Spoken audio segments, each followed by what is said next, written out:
हुआ कि पंजाब में आगामी विधानसभा चुनाव इनके नेतृत्व में नहीं बल्कि गैर दलित के नेतृत्व में ही लड़ा जाएगा, जिससे भी ये साफ जाहिर हो जाता है कि कांग्रेस पार्टी का दलितों पर अभी तक भी पूरा भरोसा नहीं जमा है। किंतु इनके इस दोहरे चाल चरित्र व चेहरे आदि से वहाँ के खासकर दलित वर्ग के लोगों को जरूर सावधान रहना है। लेकिन इससे ये भी स्पष्ट है कि कांग्रेस पार्टी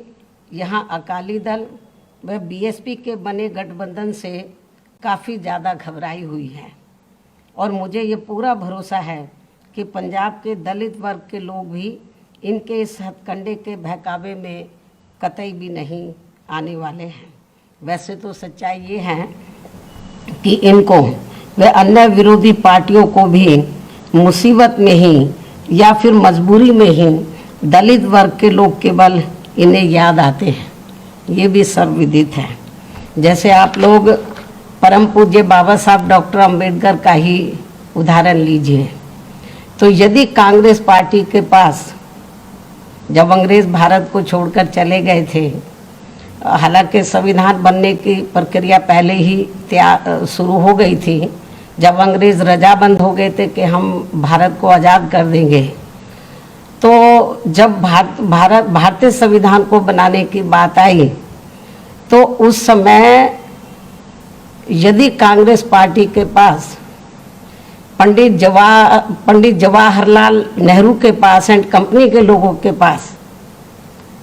यदि इनके पास बाबा साहब डॉक्टर अंबेडकर से, बाबा साहब डॉक्टर भीमराव अंबेडकर से ज़्यादा काबिल आदमी होता तो ये किसी भी कीमत पर बाबा साहब डॉक्टर अंबेडकर को भारतीय संविधान को बनाने में उसमें शामिल उनको नहीं करते। और आज जो पूरे देश में दलितों को, आदिवासियों को, अन्य पिछड़े वर्गों के लोगों को जो कुछ भी उनको कानूनी अधिकार मिले हैं तो शायद वो भी नहीं मिलते। और इतना ही नहीं, आज जो पूरे देश में तो धार्मिक अल्पसंख्यक समाज में से खासकर मुस्लिम समाज के लोग जो थोड़े घने सुरक्षित हैं तो शायद ये भी नहीं होते, क्योंकि बाबा साहब डॉक्टर अंबेडकर ने इस देश का संविधान किसी जाति और धर्म के आधार पर नहीं बल्कि धर्मनिरपेक्षता के आधार पर ही बनाया था। इतना ही नहीं तो ये भी मैं दलित वर्ग के लोगों को बताना चाहती हूँ। इतना ही नहीं बल्कि ठीक इसी प्रकार यूपी विधानसभा के आम चुनाव होने से कुछ जब अब यूपी में भी विधानसभा का आम चुनाव होने के लिए कुछ समय बचे हैं, तो ठीक इसी प्रकार से यूपी विधानसभा आम चुनाव होने के कुछ समय पहले ही, अब जब कुछ ही महीने बचे हैं, तो यहाँ भाजपा भी खासकर ओबीसी समाज के प्रति, यहाँ पर भाजपा का भी खासकर ओबीसी समाज के प्रति उभरा नया प्रेम वास्तव में ये दिखावटी व हवाई आदि ना होकर यदि थोड़ा भी सही व सार्थक होता तो इनकी केंद्र व यूपी सहित अन्य राज्यों की भी सरकारें इनके साथ साथ तो एससी व एसटी की भी सरकारी नौकरियों में अभी तक इनके बैकलॉग को जरूर भर देती, लेकिन ऐसा नहीं हुआ। आज भी पूरे देश में चाहे एससी एसटी का मामला, ओबीसी का मामला है, तो सरकारी नौकरियों में इनके पद अभी तक भी खाली पड़े हैं। साथ ही अब तक ओबीसी के लोगों की जातीय जनगणना की भी इनकी इस मांग को स्वीकार कर लिया होता है। यदि थोड़ी भी इनके प्रति इनके मन में ओबीसी के प्रति थोड़ी ईमानदारी होती, थोड़ी सच्चाई होती, तो अब तक ओबीसी के लोगों की जातीय जनगणना की भी इनकी इस मांग को स्वीकार कर लिया होता। जबकि इस मामले में सच्चाई तो ये है